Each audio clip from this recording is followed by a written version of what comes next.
This afternoon we're at Court Garden today, and we are spending time with Hugo, the winemaker. He's been talking to us about his process for making traditional sparkling English wine.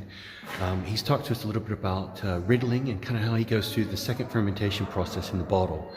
But it's been a great day, private tour, fantastic time. We're going to taste all his wines this afternoon, a full flight of everything he makes, so it's going to be an excellent experience. Have a watch.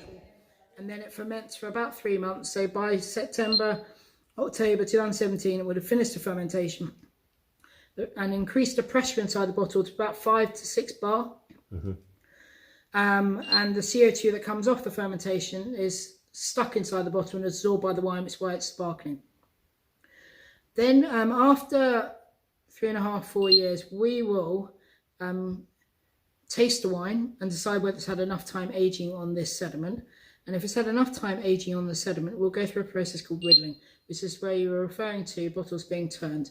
And the riddling process, although we use cages, which are just behind you there, replicates what historically was done in a remage rack, which is an A-frame rack with holes in, and you see the bottles loaded in horizontally in a quarter turn and tilt every day, probably for depending on if they're doing a 1 week or 2 week cycle, depending on how far they do. But at the end of that 1 week or 2 week cycle, the bottle should be pointed down like those bottles over there, with all of that sediment that's lying along the length of the bottle in the neck of the bottle. And then we will take it next door. We're going to have a quick look at that machine where we freeze the neck of the bottle, form this ice cube, remove an ice cube, put a cork in. We've got an ice cube, we can move it to the next machine, which literally flips off the crown cap, 5 to 6 bar pressure, pushes out the ice cube, and then within half a second of passing a light sensor, the ice cube which is travelling out the bottle, a rubber thumb goes over the top of the bottle, stop the rest of the wine leaving.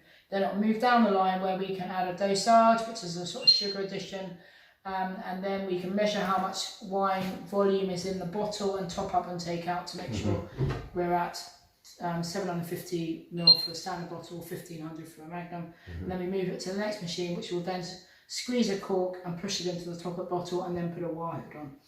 And once that's happened, it goes back into a cage, into the cellar, and will age under cork for about 3 months.